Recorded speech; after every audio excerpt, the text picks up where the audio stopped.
everyone. My name is Bridget Boakye, and I work in tech policy in Ghana. I am also a writer and data scientist. I am a Ghanaian by birth. I moved from Ghana to the US to join my parents at the age of 10. At the age of 20, I decided to come back to Ghana through a study abroad program at my university. Actually, because my friend was coming, not because I originally wanted to come. And through that study abroad experience, my perspective about being Ghanaian, my perspective about where I wanted to be in the world completely changed. So the question of what's my connection to Ghana, I'm Ghanaian by birth, but I think I've become Ghanaian, truly Ghanaian by choice after living outside of the country for, almost half of my life.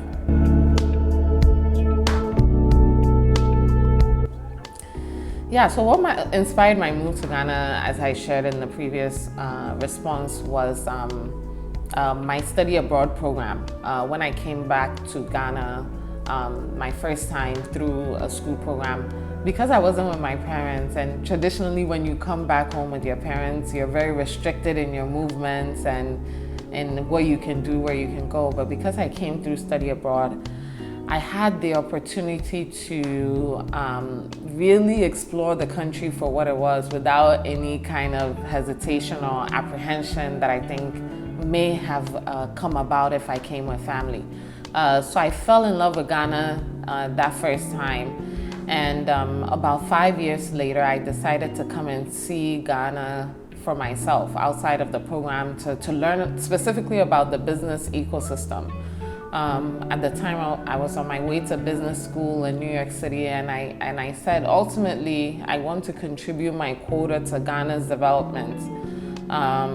So why not come and use the opportunity as a young person to learn about business here before I kind of, got stuck into the rat race of work and children and all of those things.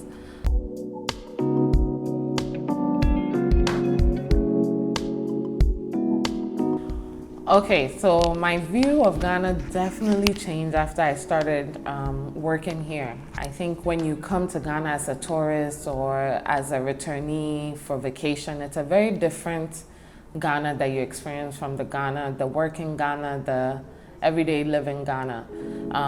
I want to be very kind of cognizant and acknowledge that there's currently a fixed Ghana movement going on both online and offline, and the concerns and the pains that people have expressed are very much the reality. So all of that is to say that once you live in Ghana, you get you deeply understand some of the challenges that people talk about in terms of, let's just say, the lack of opportunities for a lot of young people, some of the road conditions, what else? Electricity, power shortages, all of those things are real issues, and I think issues that we want to be fixed.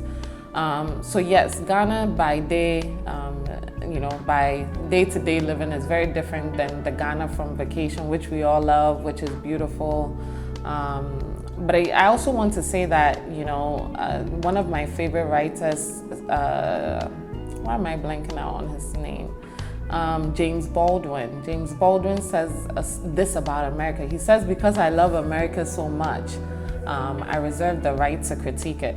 So I still, as I said in my previous responses, Ghana is really where my heart is, and I love being here. But I think when you love a place so much, you also have a responsibility to speak to the realities that, people are facing, even if it isn't necessarily your reality at the time.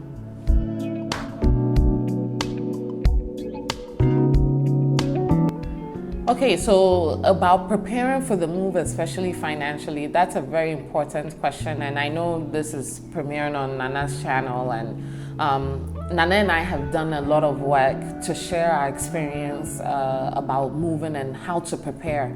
So today I want to talk a little bit about your personal move to Ghana, as well as our insights on what that whole conversation has been like. And I think you bring a very interesting perspective to the conversation because you kind of study business and you're a Yeah. business lecturer in Ghana. So there are lots of things I think you see from your vantage points that other people may not see.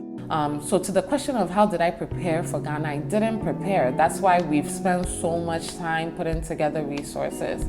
At the time I was 25, I had, very honestly, I had about $30,000 in my bank account.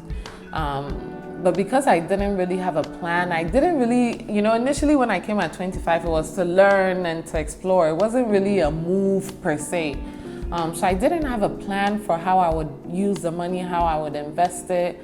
So I was just living off of the money and didn't have any real plans on what to do with it. In retrospect, you look back and you're like, hey, $30,000 in Ghana was a lot of money. I could have done something with it. So that's how much I had saved. I didn't have a plan. So yes, we've put together so many resources because we think that a lot of people move out of sometimes emotion, out of out of responsibility, which was the case for me. Sometimes you move out of wanting to connect back with the motherland, but all of those things are great. But you need to add to that some rigorous planning that's going to make sure that you use your money effectively and you're even able to multiply it if you plan accordingly.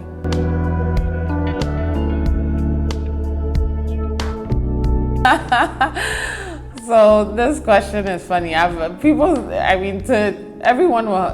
I know have a different response to kind of when I've been in Ghana, when I've not been in Ghana. I've moved, quote unquote, moved out of Ghana so many times. The first time I came to Ghana, I stayed about a year and a half before leaving the country at all. So that first time, I think I left because there were some family obligations that came up. But in the same spirit, going back to the US allowed me to recalibrate and to build back up some finances. And I know that's the story for a lot of people who come to Ghana.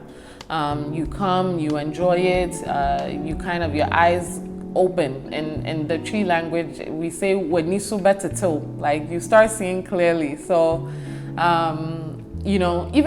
even though the first time I left because there were some family things I had to do with my family being back in the States, I ultimately used that as an opportunity with a clearer mindset, clearer eyes about the realities on the ground to recalibrate, to figure out what I wanted to do differently financially.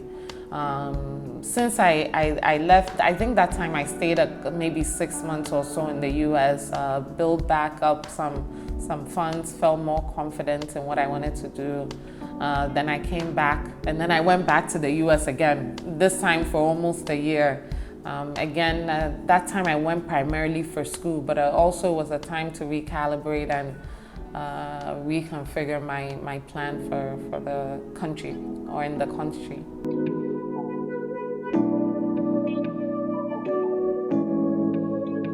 Yeah, that's a good question. That's a very good question. So I'm now in a position where I am coming back with a full-time job with an organization that I really love in a capacity that I really love. And what I intend to do this time around is to live with more intention about, kind of building something long-term here. I don't want to resort to having to go back to the US to either, get access to funds or to feel comfortable or confident. So the things I'm doing right now is I'm taking all of my experience over the last 5 years, channeling them into strategic plans about what I want to do in the country, what's going to be my contribution here. And I'm also more, I'm also more, I have more perspective to share with people who want to come here as well. And I want to be more vocal about I want to be more vocal about kind of the multifacetedness of moving to Ghana. It's not just a narrow path. Sometimes you do multiple moves. Sometimes you go and come back, or you go and you never come back. All of those things are okay. So I want to help engage in those conversations with the diaspora this time around.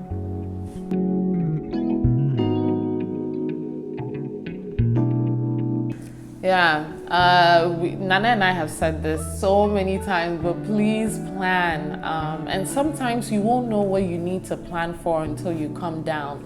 I remember when I first moved to Ghana, I bought the Africans, or those even in the diaspora, if you have family in the Caribbean, you know the blue barrels, the long blue barrels, and you pack it full with stuff. You pack it with oatmeal, and you pack it with, I packed it with quinoa and almonds, and then you get to Ghana and you go to the supermarket and the same things are there. So sometimes it takes coming to the country to really understand what you need and what you don't need.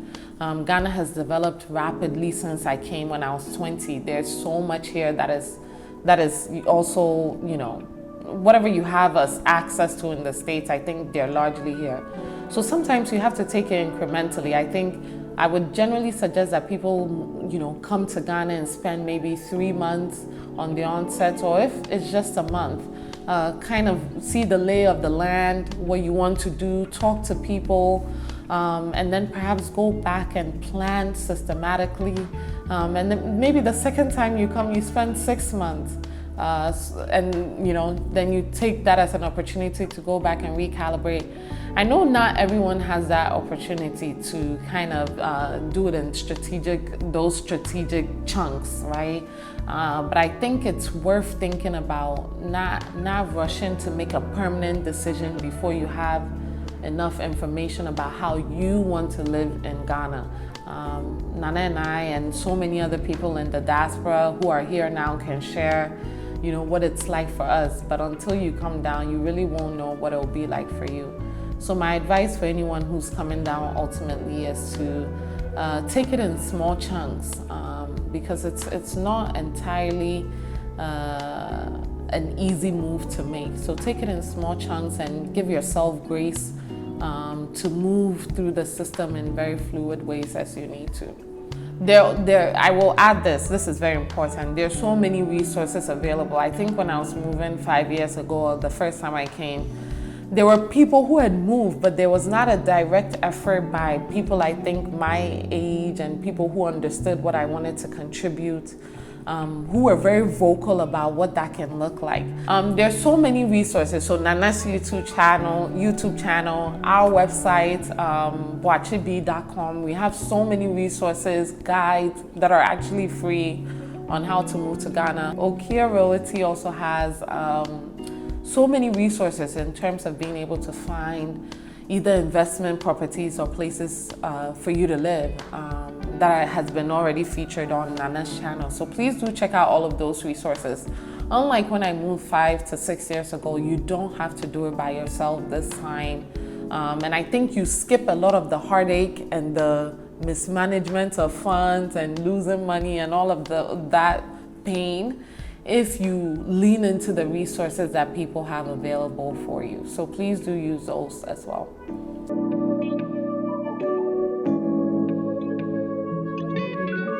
Okay, so what do I love most about Ghana? It has to be the people. I think Ghanaians are really, really, genuinely kind people.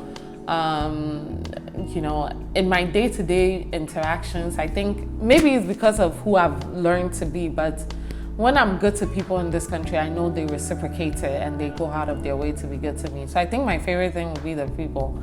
But if I can sneak in another thing, it has to be the food. I mean, I love Ghanaian food. And then the third, let me sneak in another one, will have to be the experiences, the resorts.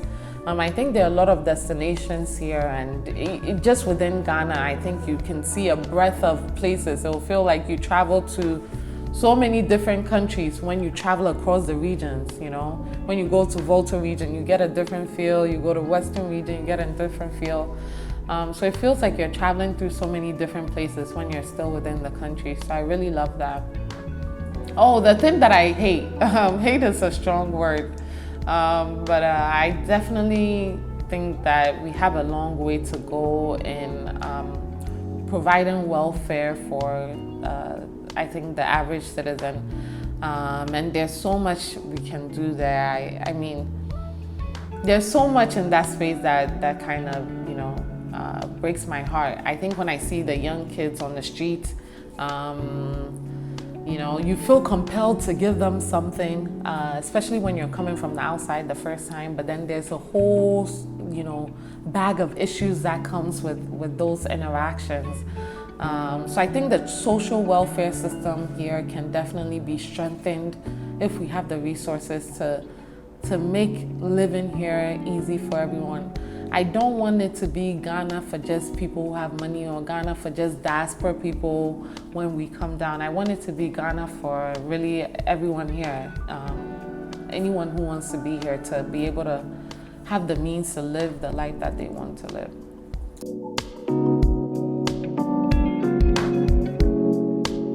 Yeah, good stuff. So my work is primarily housed on my website, boakye.com. I have so many resources and content about being in Ghana, doing business here, moving here. Because of my current work, I haven't had a lot of opportunity to do more there, but the resources there are timeless, honestly. So I want folks to check it out and to use it, and feel free to contact me if there's anything else I can do to bolster that space. Nana and I together have come up with tremendous resources that are also on the site. I'm also fairly active in showing my day-to-day life on Instagram.